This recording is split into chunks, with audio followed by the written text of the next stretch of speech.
राधे राधे। जय श्री कृष्णा। आज मैं श्री रामचरितमानस में बालकांड के अंदर सीरियल नंबर 12 को पढ़ रहा हूँ। बोल सियावर रामचंद्र की जय।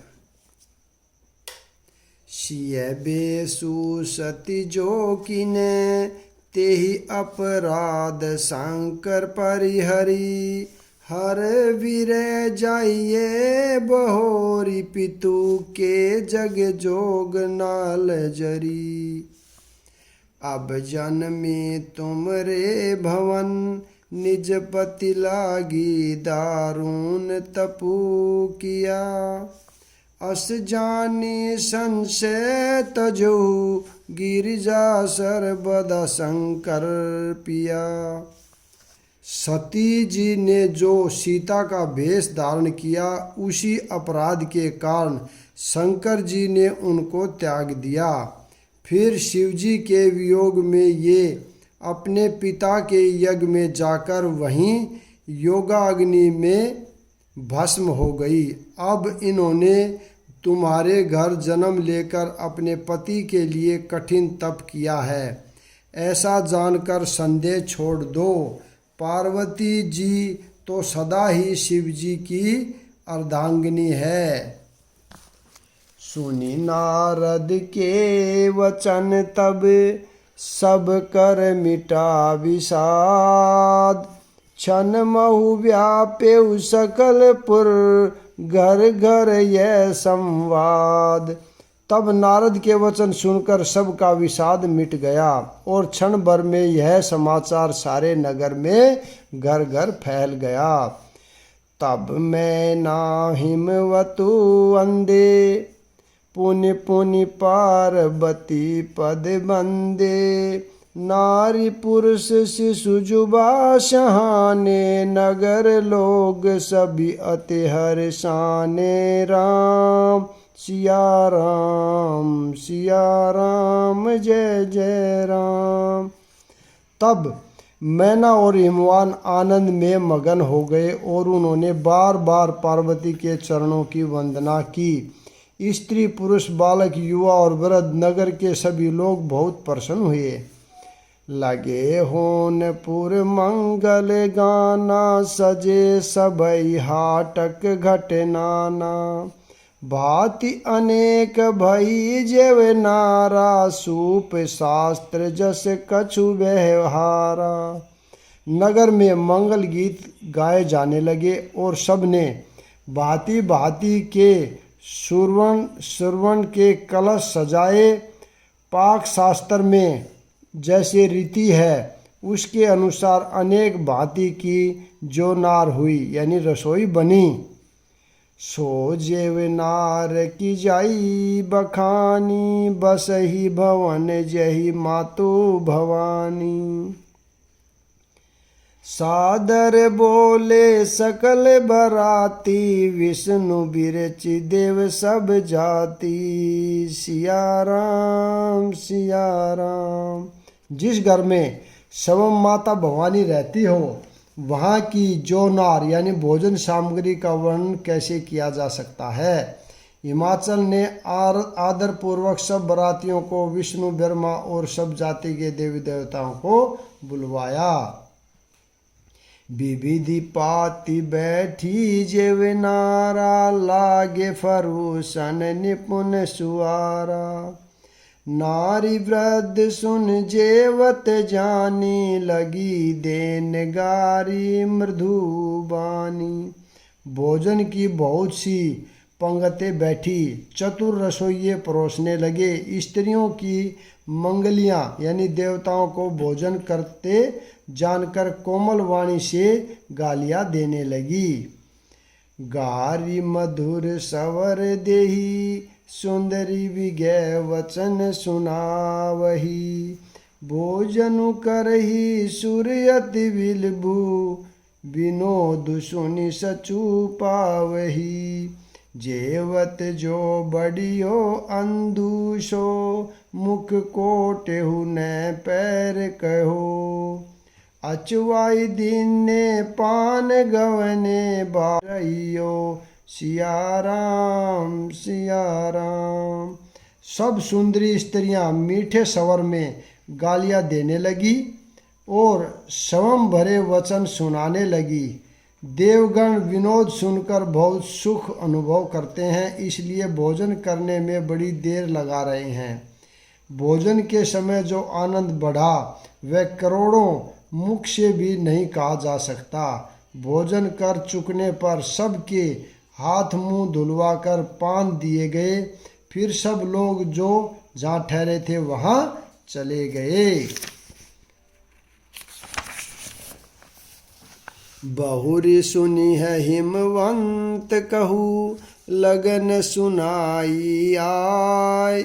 समय बोली की विवाह कर, बैठे देव बुलाए। फिर मुनियों ने लौटकर हिमवान को लगन पत्रिका सुनाई और विवाह का समय देखकर देवताओं को बुला भेजा। बोली सकल सुर सादर लीने, सब ही जथोचित आसन दीने। वेद वेद विधान सवारी, सुभग सुमंगल गावहि नारी। राम सिया राम, बोलो राम सिया राम। सब देवताओं को आदर सहित बुलवा लिया और सबको यथा योग्य आसन दिए। वेद की रीति से वेदी सजाई गई और स्त्रियां सुंदर श्रेष्ठ मंगल गीत गाने लगी। सिदासनु अति दिव्य सुहाना, जाय न वरनि विरचि बनावा। बैठे शिव विप्रन सिरुनाई, हरदय सुमरि निज प्रभु रघुराई। बोलो राम सिया राम। वेदिका पर एक अत्यंत सुंदर दिव्य सिंहासन था, जिसका वर्णन नहीं किया जा सकता, क्योंकि वह स्वयं ब्रह्मा जी का बनाया हुआ था।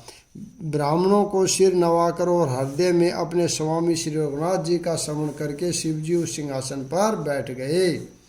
बहुरी मुनि सने उमा बुलाई, करि सिंगारु सखी लही आई। देखत रूप सकल सुन मोहे, बरन छवि अस जग कवि को है।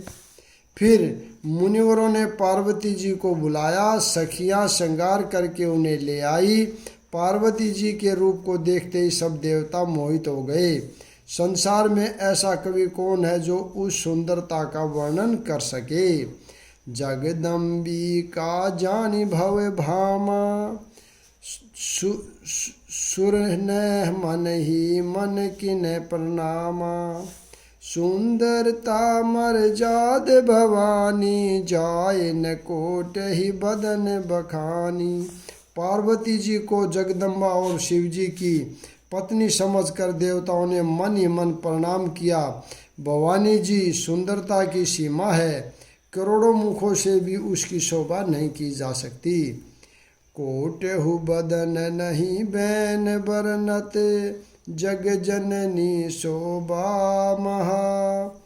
सकुचहि कहत श्रुति शेष, शारद मदमति तुलसी कहा। छवि खानी मातु भवानी, गवनी मध्य मंडप शिव जहाँ। अब लोकी सकहि न सकुच, पति पद कमल मनु मधुकर तहा। जगतजननी पार्वती की महान शोभा का वर्णन करोड़ों मुखों से भी करते नहीं बनता। वेद शेष जी और सरस्वती जी तक उसे कहते हुए सकुचा जाते हैं, तब मंदबुद्धि तुलसी किस गिनती में है। सुंदरता और शोभा की खान माता भवानी मंडप के बीच में जहाँ शिवजी थे वहाँ गई। वे संकोच के मारे पति के चरण कमलों को देख नहीं सकती, परंतु उनका मन रूपी भौरा तो वहीं था। मुनि अनुशासन गणपति, पूजे शंभु भवानी। कोहु सुनि संचय करे जनी, सूर्य अनादि जी आज्ञा से शिव जी और पार्वती जी ने गणेश जी का पूजन किया। मन में देवताओं को अनादि समझकर कोई इस बात को सुनकर शंका न करे कि गणेश जी तो शिव पार्वती की संतान है, अभी विवाह से पूर्व ही वे कहाँ से आ गए। जसी विवाह के विधि श्रुति गाई, महामुनि ने सो सब करवाई। गही गिरीश कुश कन्या पानी, भवहि समर्पी जानी भवानी। राम सिया राम।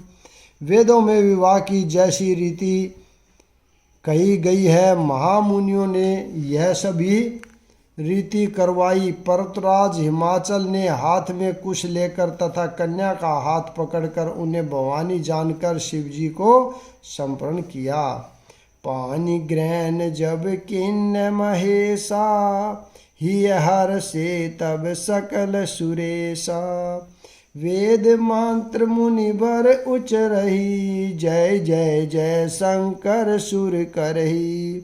जब महेश्वर ने पार्वती का पानी ग्रहण किया तब सब देवता हृदय में बड़े ही हर्षित हुए। श्रेष्ठ मुनिगण वेद मंत्रों का उच्चारण करने लगे और देवगण शिव जी का जय जयकार करने लगे। बाजहि बाजन विविध विधाना, सुमन वृष्टि नभ भय विधि नाना। हर गिरि जाकर भौ विबाहु, सकल भुवन भरी रहा उछाऊ। राम सिया राम, बोलो राम सिया राम। अनेकों प्रकार के बाजे बजने लगे। आकाश में नाना प्रकार के फूलों की वर्षा हुई। शिव पार्वती का विवाह हो गया। सारे ब्रह्मांड में आनंद भर गया। दासी दास तुरंग रथ नागा, धेनु बसन मनि बस तु विभागा। अन्न कनक भाजन भरि जाना, दाहिज दीन न जाइए बखाना। दासी दास रथ घोड़े हाथी गाय वस्त्र और मणि आदि अनेक प्रकार की चीजें अन्न तथा सोने के बर्तन गाड़ियों में लदवाकर दहेज में दिए, जिनका वर्णन नहीं हो सकता। सिया राम, जय जय राम। दाहिज दियो बहु भांति पुनि कर, जोरि हिम भूधरे कहो। का देहु पूरन काम शंकर, चरण पंकज गही रहो। शिव कृपा सागर ससुर कर, संतोषु सब भांति ही की हो। पुनि गए पद पाथो, जय महीना प्रेम परिपूर्ण हियो। बहुत प्रकार का दहेज देकर फिर हाथ जोड़कर हिमाचल ने कहा, हे शंकर, आप पूर्ण काम हैं, मैं आपको क्या दे सकता हूँ। हे शिव जी के चरण कमल पकड़कर रह गए। वे शिव जी के चरण कमल पकड़ रह गए। तब कृपा के सागर शिव जी ने अपने ससुर का सभी प्रकार से समाधान किया। फिर प्रेम से परिपूर्ण हृदय मैना जी ने शिव जी के चरण कमल पकड़े और कहा, नाथ उमा मम प्राण सम, ग्रह की करी करेहु। क्षम में हु सकल अपराध, अब होइए प्रसन्न बरुदेव। हे नाथ, यह उमा मुझे मेरे प्राणों के समान है। आप इसे अपने घर की टहलनी बनाइएगा और इसके सब अपराधों को क्षमा करते रहिएगा। अब प्रसन्न होकर मुझे यही वर दीजिए। बहुविधि शंभु सासु समझाई, गवनी भवन चरण सिरुनाई। जननी उमा बोली तब लीनी, लई उछंग सौंद्र सिख दीनी। राम सिया राम, बोलो राम सिया राम। शिवजी ने बहुत तरह से अपनी सास को समझाया। तब वे शिवजी के चरणों में सिर नवाकर घर गई। फिर माता ने पार्वती को बुला लिया और गोद में बैठाकर यह सुंदर सीख दी। करेऊ सदा शंकर पद पूजा, नारी धर्मु पति देव ने दूजा। वचन कहते भर लोचन बारी, बहुरी लाइए उरलीन कुमारी। बोलो सिया जय। हे पार्वती, तू सदा शिवजी के चरणों की पूजा करना। नारियों का यही धर्म है, उनके लिए पति ही देवता है और कोई देवता नहीं है। इस प्रकार की बातें कहते कहते उनकी आंखों में आंसू भर आए और उन्होंने कन्या को छाती से चिपटा लिया। कत विधि सरजी नारी जग माही, पराधीन सपने हु सुख नाही। भई अति प्रेम विकल में तारी, धीर झुकीन कुश में विचारी। विधाता ने जगत में स्त्री जाति को क्यों पैदा किया? पराधीन को सपने में भी सुख नहीं मिलता। यो कहती हुई माता प्रेम से अत्यंत विकल हो गई, परंतु कुश में जानकर उन्होंने धीरज धरा। पुनि पुनि मिलती परति गही चरना, परम प्रेम हु कुछ जाइए न बरना। सब नारी ने मिली बेठी भवानी, जाइए जननी उर पुनि लटपटानी। मैना बार बार मिलती है और चरणों को पकड़कर गिर पड़ती है। बड़ा ही प्रेम है, कुछ वर्णन नहीं किया जा सकता। भवानी जब स्त्रियों से मिल बैठकर फिर अपनी माता के हृदय से जा लिपटी। जननी ही बहुरी मिली चली उचित, आशीष सब काहू दही। फिरी फिरी बिलोकति मातु तन, तब सखी लय शिव पही गई। जाचक सकल संतोषी सकरु, उमा सहित भवन चले। सब अमर हर से सुमन, बरसी निशान नभ बाजे भले। पार्वती जी माता से मिलकर चली, सब किसी ने उन्हें योग्य आशीर्वाद दिए। पार्वती जी फिर कर माता की ओर देखती जाती थी। तब सखियाँ उन्हें शिवजी के पास ले गई। महादेव जी सब याचनाओं को संतुष्ट कर पार्वती के साथ घर यानी कैलाश को चले। सब देवता प्रसन्न होकर फूलों की वर्षा करने लगे और आकाश में सुंदर नगाड़े बजने लगे। चले संग हिमवतु, तब पहुँचावन अति हेतु। विविध भांति परितोषु करी, विदा किन्ह वृष केतु। तब हिमवान अत्यंत प्रेम से शिवजी को पहुँचाने के लिए साथ चले। वृषकेतु ने बहुत तरह से उन्हें संतोष कराकर विदा किया।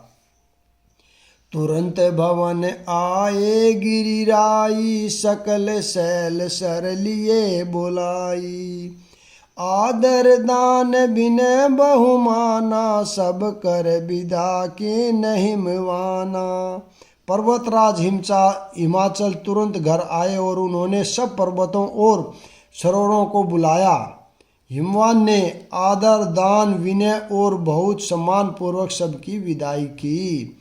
जब ही शंभु कैलाश ही आए, सुर सब निज निके लोक सिधाए।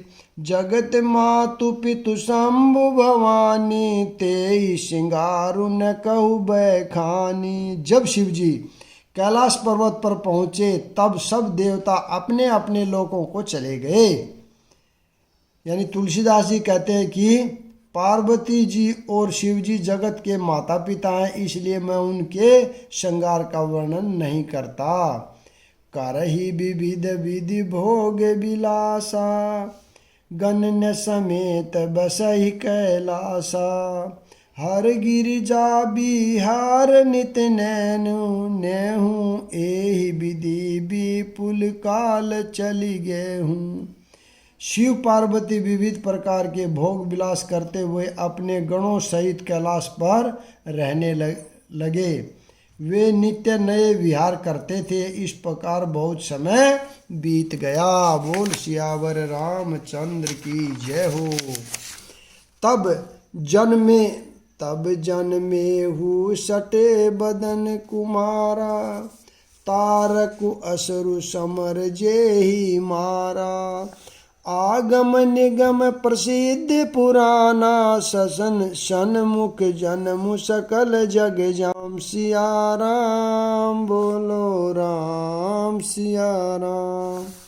तब 6 मुख वाले पुत्र का जन्म हुआ जिन्होंने युद्ध में तारकासुर को मारा। वेद शास्त्र और पुराणों में स्वामी कार्तिकेय के जन्म की कथा प्रसिद्ध है और सारा जगत उसे जानता है। छंद। जगु जान सन्मुख जन्मु कुरुमु परतापु पुरुषारथु महा। तेहि है तुम्हें वृष के तू सुत कर चरित सक्षेप ही कहा। यह उमा शंभु विबाहु जे नर नारी कही जे गावाही। कल्याण काज विभा मंगल सर्वदा सुखु पावही। सनानन यानी स्वामी कार्तिकेय के जन्म कर्म प्रताप और महान पुरुषार्थ को सारा जगत जानता है, इसलिए मैंने वृषकेतु यानी शिवजी के पुत्र का चरित्र संक्षेप में ही कहा है। शिव पार्वती के विवाह की इस कथा को स्त्री पुरुष कहेंगे और गाएंगे। वे कल्याण के कार्यों और विवाह आदि मंगलों में सदा सुख पाएंगे। चरित सिंधु गिरिजा रमन वेद न पावहि पारू। बरनहु तुलसीदासु किमि अतिमति मंद गवारू। गिरजापति महादेव जी का चरित्र समुद्र के समान अपार है, उसका पार भेद भी नहीं पाते। तब अत्यंत मंदबुद्धि और गवार तुलसीदास उसका वर्णन कैसे कर सकता है। शंभु चरित सुनि सरस सुहावा। भरद्वाज मुनि अति सुख पावा। बहु लालसा कथा पर बाडी। नैन नीरु रोमवली ठाडी। शिवजी के रसीले और सुहावने चरित्र को सुनकर मुनि भारद्वाज ने बहुत ही सुख पाया। कथा सुनने की उनकी लालसा बहुत बढ़ गई। नेत्रों में जर भर आया और रोमावली खड़ी हो गई, यानी रोम रोम खड़े हो गए। प्रेम विवश मुख आवन बानी। दशा देखी हर से मुनि ज्ञानी। अहो धन्य तव जन्म मुनीसा। तुम ही प्राण सम प्रिय गोरीसा। बोलो राम सिया राम। वे प्रेम से मुग्ध हो गए, मुख से वाणी नहीं निकलती। उनकी यह दशा देखकर ज्ञानी मुनि याज्ञवल्क्य बहुत प्रसन्न हुए और बोले, हे मुनीश, हाँ तुम्हारा जन्म धन्य है। तुम हो गौरीपति शिवजी प्राणों के समान प्रिय है। शिव पद कमल जिन्हि रति नाही। राम ही ते सपने हुन सोहाई। बिनु छल विश्वनाथ पद नेहु। राम भगत कर लंचन एहू।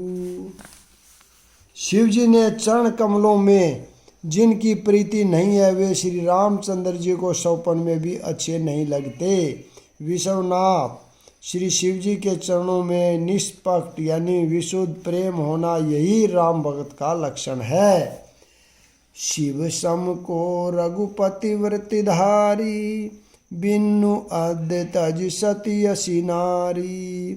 पनु करी रघुपति भगति देखाई। को शिव सम राम ही प्रिय भाई। शिवजी के समान रघुनाथ जी का व्रत धारण करने वाला कौन है, जिन्होंने बिना ही पाप के सती जैसी स्त्री को त्याग दिया और प्रतिज्ञा करके श्री रघुनाथ जी भक्ति को दिखा दिया। हे भाई, श्री रामचंद्र जी को शिव जी के समान और कौन प्यारा है। दोहा। प्रथम ही मैं कही शिव चरित। बुझा मरमहु तुम्हार। शुचि सेवक तुम राम के। रहित समस्त विकार। मैंने पहले ही शिव जी का चरित्र कहकर तुम्हारा भेद समझ लिया। तुम श्री रामचंद्र जी के पवित्र सेवक और समस्त दोषों से रहित हो। मैं जाना तुम्हारे गुणशीला, कहूँ सुनूं अब रघुपति लीला। सुनो मुआगम तोरे, कही न जाइए जस सुख मन मोरे। मैंने तुम्हारा गुण और शील जान लिया, अब मैं श्री रघुनाथ जी की लीला कहता हूँ। सुनो हे मुनि सुनो, आज तुम्हारे मिलने से मेरे मन में जो आनंद हुआ है वह कहा नहीं जा सकता। रामचरित अति अमित मुनि सा, कही न सकहि सत कोटि अहिसा। तदपि जथा श्रुत कहू बखाने, सुमरई गिरपति प्रभु धनु पानी। हे मुनिवर, रामचरित अत्यंत अपार है, 100 करोड़ शेष जी भी उसे नहीं कह सकते। यद्यपि जैसा मैंने सुना है वैसा वाणी के समान और हाथ में धनुष लिए हुए प्रभु श्री रामचंद्र जी का स्मरण करके कहता हूँ। शारद दारुनारि सम स्वामी, राम सूत्रधर अंतर जामी। जेहि पर कृपा करहु जनु जानी, कभी और अजीर न चवहि बानी। सरस्वती जी कठपुतली के समान है और अंतर्यामी स्वामी श्री रामचंद्र जी सूत्रधार हैं। अपना भक्त जानकर जिस कवि पर वे कृपा करते हैं उसके हृदय रूपी आंगन में सरस्वती को वे नचाया करते हैं। परनहु सोई कृपाल रघुनाथा, बरनहु विशदता सुगुण गाथा। परम रमे गिरि बरु कैलासु, सदा जहाँ शिव उमा निवासु। राम सिया राम, बोलो राम सिया राम। उनकी कृपालु श्री रघुनाथ जी को प्रणाम करता हूँ और उन्हीं के निर्मल गुणों की कथा कहता हूँ। कैलाश पर्वतों में श्रेष्ठ और बहुत ही रमणीय है, जहाँ शिव पार्वती जी सदा निवास करते हैं। यहाँ पर मैं विराम देता हूँ। अगला भाग कल पढ़ेंगे। बोल सियावर रामचंद्र की जय हो।